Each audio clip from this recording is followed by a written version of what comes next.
Hello बच्चों, कैसे हैं आप। मैं हूं Rajendra Dhondiyal. Welcome to Dhondiyal study point. बच्चों, आज हम आपको 10th क्लास का लेसन नंबर 1 कराने जा रहे हैं, chemical reaction and chemical equations. उसमें हमारे पास टॉपिक 1 हमारे पास होगा केमिकल रिएक्शन का।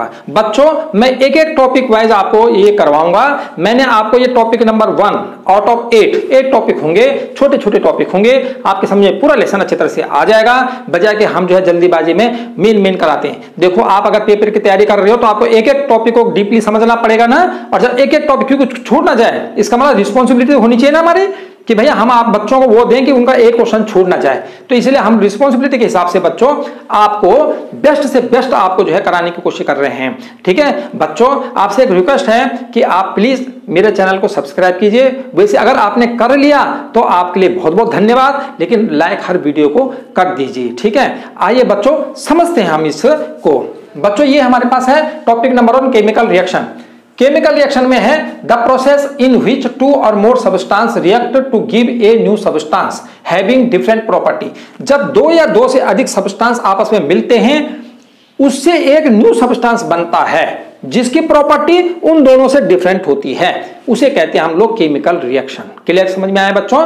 2 या 2 से अधिक सब्सटेंस मिलेंगे, जैसे C+O2 CO2 बनेगा, तो उससे जो है C+O2 आपस में मिले, रिएक्ट करें और उससे कार्बन डाइऑक्साइड गैस प्राप्त हुई। इसका मतलब वो प्रोडक्ट प्राप्त हुआ जिसकी प्रॉपर्टी C से भी अलग है और O से भी अलग होगी। इसका मतलब डिफरेंट प्रॉपर्टी होंगी, थोड़ा सा उसका बेसिक मतलब जो है प्रॉपर्टी चेंज होंगी। इसका मतलब उसे कहते हैं हम, तभी तो न्यू सब्सटेंस बनाना, तो उसे हम लोग जो है इसे कहते हैं केमिकल रिएक्शन। उसके बाद बच्चों, example of chemical reaction in our daily life. हमारी डेली लाइफ में कुछ एग्जाम्पल हमें पता है, पूरी बुक में तो हमने केमिकल फॉर्मूले से करना है, C+O2 इस टाइप का करना है, लेकिन अपने डेली लाइफ में भी तो कुछ एग्जांपल बताइए। ये भी क्वेश्चन बच्चों बहुत बार आया हुआ है कि लेकिन बच्चे क्या करते हैं, टाइप ऑफ रिएक्शन में कॉम्बिनेशन, डिकम्पोजिशन इनमें चले जाते हैं और बेस तो पढ़ते ही नहीं चैप्टर का, इसलिए क्वेश्चन रह जाते हैं। और जो पेपर बनाने वाला है उसका ध्यान उसी में रहता है जिसमें कम बच्चों ने पढ़ा होगा। देखते हैं कि बच्चों ने ये बेस पढ़ा नहीं पढ़ा।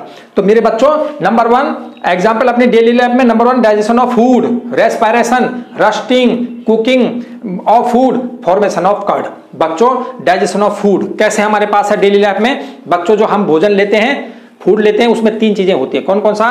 प्रोटीन होता है, कार्बोहाइड्रेट होता है और तीसरा हमारे पास फैट होता है। 3 चीजें मेनली होती हैं, न्यूट्रिएंट्स हमारे पास जो भोजन लेते हैं। जब बच्चों हम भोजन लेते हैं उसके बाद डाइजेशन हो जाता है। डाइजेशन होने के बाद बच्चों, जो हमारे पास जो हमने लिया था क्या, प्रोटीन, वो तो अमीनो एसिड में चेंज हो जाता है।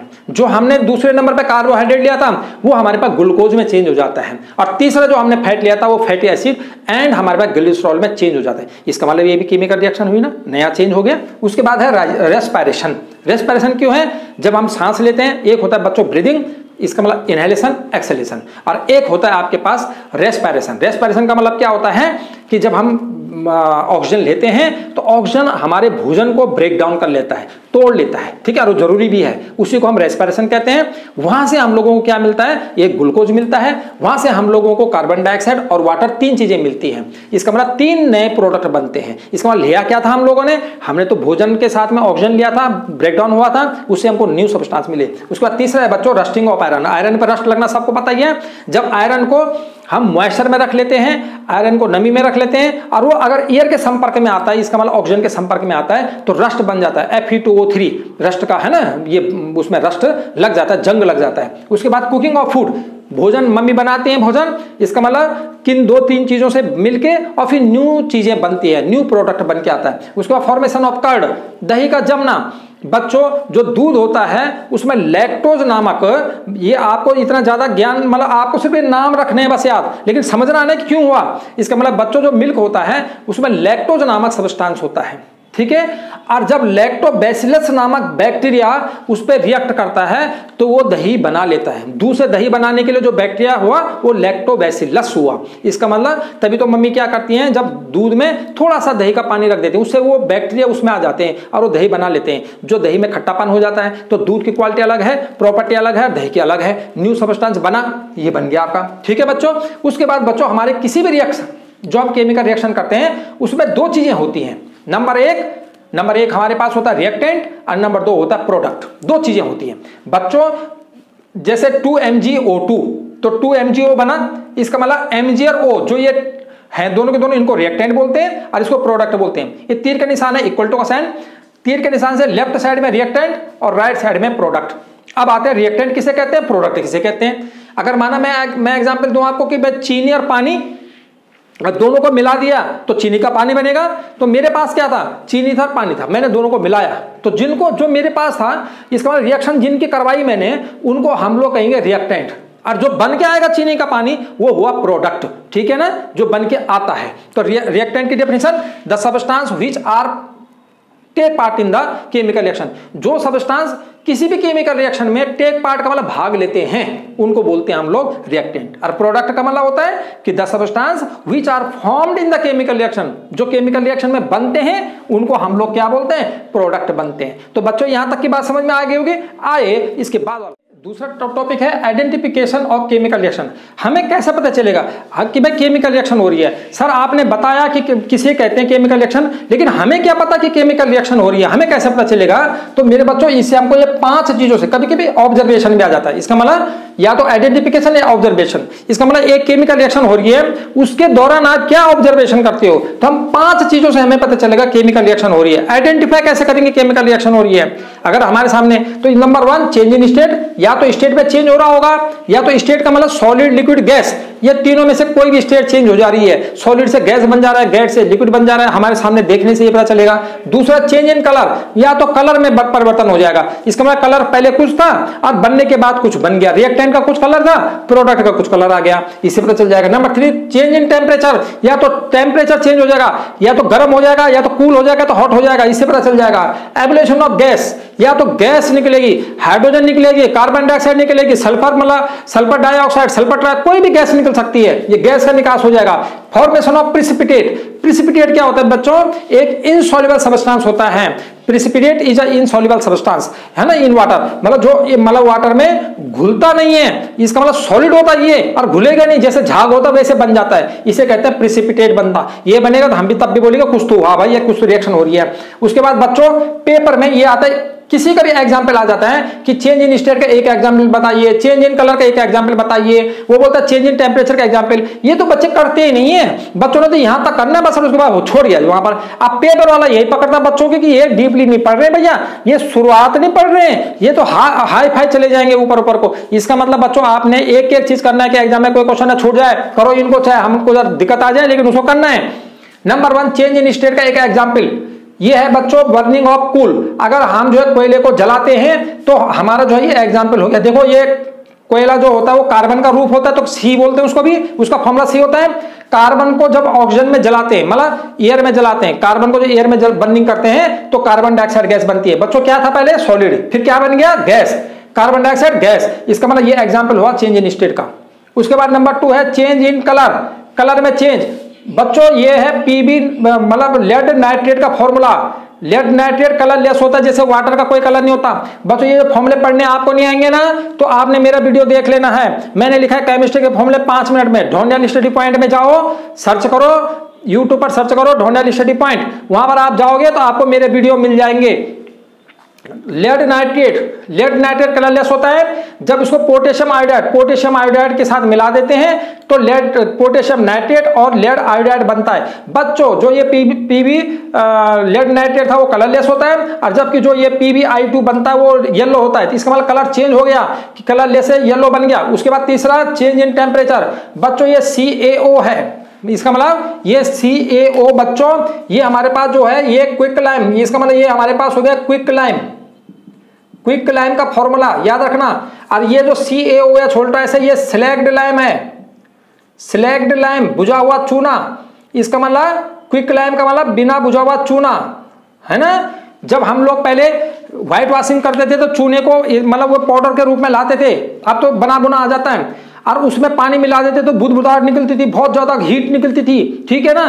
तो बच्चों मतलब निकलती है, लेकिन आजकल तो बने बुने रेडीमेड मिलने लग गया ना, उसमें पानी मिला हुआ है, आजकल तो ऐसा बना बुना आता है। पहले जो होता था ऐसे करते थे, ठीक है ना, अभी भी करते हैं गरीब लोग, हम जैसे लोग। तो यहाँ पर है कलर, मतलब इसका मतलब अगर क्विक लैम्प में उस बिना बुझा हुए चूने में, मतलब जो पाउडर रूप में है, उसमें अगर मैं पानी मिला लेता हूं तो हमको कैल्शियम हाइड्रोक्साइड बनेगा। इसका मतलब बुझा हुआ चूना प्राप्त, स्लेट लैम्प प्राप्त हो जाता है और उसमें हीट निकलती है, बहुत ज्यादा मात्रा में क्या निकलती है, हीट निकलती है, उससे गर्म हो जाता है। टेम्परेचर ज्यादा बन गया ना, हीट निकलेगी तो गर्म हो जाएगा बर्तन, बर्तन गर्म हो जाएगा तो जिस बर्तन में रखा उसको गर्म हो जाएगा। इसका मतलब हो गया कि ये हीट जनरेट होती है तो टेम्परेचर चेंज। उसके बाद एवोल्यूशन ऑफ गैस, गैस का निकलना।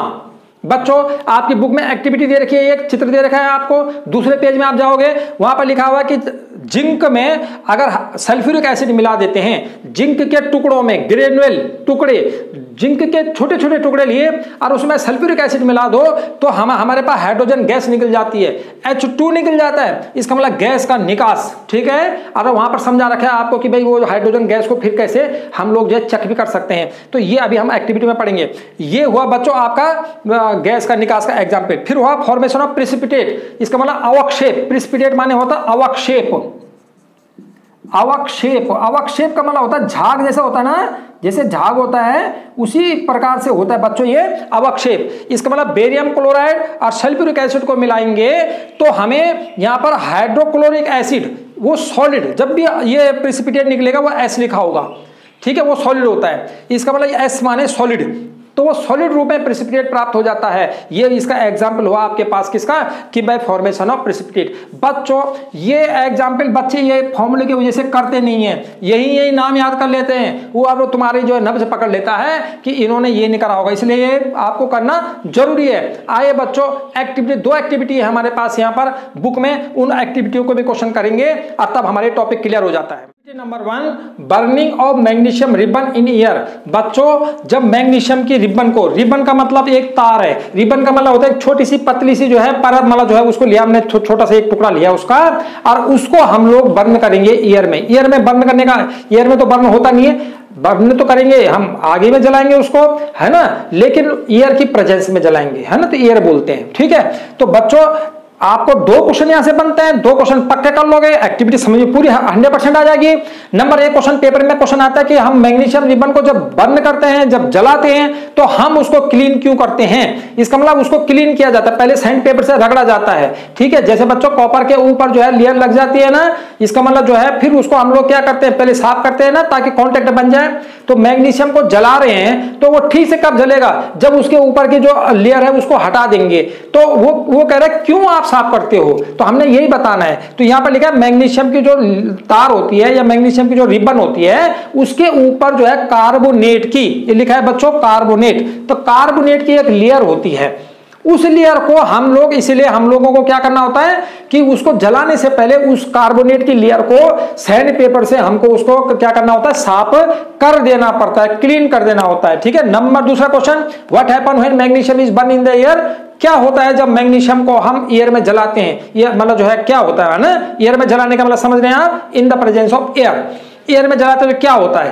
तो बच्चों 2 चीजें बड़ा ध्यान रखना आपको, जब मैग्नीशियम को जो है एयर में जलाते हैं तो it burn with the dazzling flame, ये लिखा है डेजलिंग फ्लेम, इसका मतलब ये चमकदार, डेजलिंग माने होता है चमकदार, ठीक है, शाइनिंग, तो चमकदार जो है ये ज्वाला के साथ में, फ्लेम का मतलब होता है ज्वाला के साथ में जलता है एक। और दूसरा बनता क्या है प्रोडक्ट, मैग्नीशियम व्हाइट पाउडर, सफेद रंग का एक चूर्ण पाउडर प्राप्त हो जाता है, और जो किस चीज का होता है, मैग्नीशियम ऑक्साइड का। इसका मतलब 2 बातें हुई, डेजलिंग व्हाइट फ्लेम नंबर 1 और नंबर 2 व्हाइट पाउडर जिसका नाम है मैग्नीशियम ऑक्साइड। पेपर में कभी कभी आता है कि वो व्हाइट पाउडर कौन सा है, तो आपने मैग्नीशियम ऑक्साइड बोल देना है। मतलब जो मैंने क्वेश्चन लिखा वही जरूरी नहीं हुआ आ जाए, वो पूछ लेगा बताओ ज्वाला कैसी होता है, फ्लेम कैसा होता है, तो आपने बोलना है उस फ्लेम के कैरेक्टरिस्टिक्स हैं कि वो डेजलिंग जो है फ्लेम होती है ना, व्हाइट फ्लेम भी होती है, सफेद भी बोलना है, येलो भी होती है फ्लेम, ठीक है, इसका मतलब ब्लू भी होती है, इसका मतलब आपने बोलना है ये मतलब जो है व्हाइट फ्लेम होती है। फिर उसके बाद आपने बोलना है कि जो सब्सटेंस जो प्रोडक्ट बनता है वो बनता कौन सा है, जो सब्सटेंस प्राप्त होता है वो होता है ये वाला। तो बच्चों इस तरह से हम बर्न करते हैं ना, उसके नीचे तस्तरी रख देते हैं, इसका मतलब हमने एक प्लेट रख देते हैं, तस्तरी रख देते हैं, उसमें व्हाइट पाउडर जो है वो जल कर जो उसका राख बनती है ना वो उसमें इकट्ठा हो जाता है। वो क्या होता है, मैग्नीशियम ऑक्साइड होती है जो राख होती है, हमको जो प्राप्त हो जाता है वो हमें उसका पाउडर हम इकट्ठा कर लेते हैं नीचे, जब जल रहा हो तो वो एकदम राख मतलब हमको व्हाइट पाउडर प्राप्त हो जाता है। बच्चों एक्टिविटी समझ में आ गई होगी आपकी बड़ी अच्छी तरह से। उसके बाद बच्चों हम लोग जो है अगली एक्टिविटी को समझते हैं। आइए बच्चों, ये हमारे पास दूसरी एक्टिविटी है। इस दूसरी एक्टिविटी को समझना है बच्चों हम लोगों को। ये एक्टिविटी कह रही है कि reaction of zinc granule with the sulphuric acid. Zinc के जो ग्रेन्यूल हैं उनको सल्फ्यूरिक एसिड के साथ में उनकी रिएक्शन कैसे होगी, सल्फ्यूरिक एसिड मिला देंगे, ठीक है। तो ये बच्चों ये जिंक है, ग्रेन्यूल का मतलब होता है जिंक के छोटे छोटे टुकड़े पीसे है ना, और उसको हमने सल्फ्यूरिक एसिड जो लिक्विड है हमारे पास जो एसिड है उसमें हमने मिला दिया, एक बीकर में मिला दिया। आप एक्टिविटी में अपना फिगर भी देख सकते हो, मिला दिया। जब इन दोनों को मिलाते हैं बच्चों तो जिंक सल्फेट प्राप्त होता है, एक हाइड्रोजन गैस प्राप्त होती है। तो यहां पर बच्चों हमने देखो प्रोडक्ट लिखे, क्या मिलेगा, zinc sulphate and hydrogen gas, ठीक है। अब ऑब्जर्वेशन मतलब फिर हम देखते क्या है, एक्टिविटी तो हमने देख रहे हैं, देखने वाली एक्टिविटी है। यहां से क्वेश्चन आते हैं बेटा। तो नंबर 1 हम जब देखते हैं तो क्या होता है, द बीकर बिकम हॉट। जो बीकर है जिसमें हमने उन दोनों को मिलाया था, वो जो बर्तन बीकर है वो गर्म हो जाता है and hydrogen gas is produced. अब निकलती कौन सी गैस है, हाइड्रोजन गैस निकलती है। नंबर 1 ऑब्जर्वेशन तो बच्चों हमने ये करा। और दूसरा हमने क्या करा, hydrogen gas burn with the popping sound. Popping का मतलब होता है आपके पास धड़ धड़ जो पटाखे होते हैं ना, जैसे फट फट फट, वैसे जो हाइड्रोजन गैस जो जलती है, जैसे पट पट करके जो पटाखों की आवाज टाइप की वो जलती है। किससे, व्हेन बर्निंग मैच स्टिक, जब हम उसमें माचिस की तिल्ली उसके पास लाते हैं जला करके, या तो जलती हुई मोमबत्ती के उसके पास लाते हैं, गैस के पास लाते हैं, तो वो जब मतलब जो है पट पट करके साथ जलती है। तो ये हमारे पास ये बच्चों ये एक्टिविटी हो गया। इसमें ये यही बोलेगा कि बताओ जब जिंक के साथ में सल्फ्यूरिक एसिड के साथ में जिंक मिला दिया जाता है तो बताओ कि कौन सी गैस निकलती है। तुम बोलोगे हाइड्रोजन गैस निकलती है, वो बोलेगा उस हाइड्रोजन गैस जो निकलती है उसको पहचानोगे कैसे, ऐसे पहचानोगे बच्चों कि जब हाइड्रोजन गैस के साथ पास में बर्निंग कैंडल लाते हैं या मैच स्टिक मतलब माचिस की तिल्ली लाते हैं जलती हुई, तो वो पॉपिंग साउंड के साथ जलता है। ये वाले इसमें से आंसर देना है। मतलब ये एक्टिविटी है, वहां से जो पूछेगा वही आपने बोला। नंबर 1 में लिख देगा कौन सी गैस, तब पूरा नहीं उतारना, ये पूरा तो आपको समझने के लिए कर रखा है। यहां से तो छोटे क्वेश्चन बन के आने हैं कि कौन सी गैस निकलती है, हाइड्रोजन गैस निकलती है।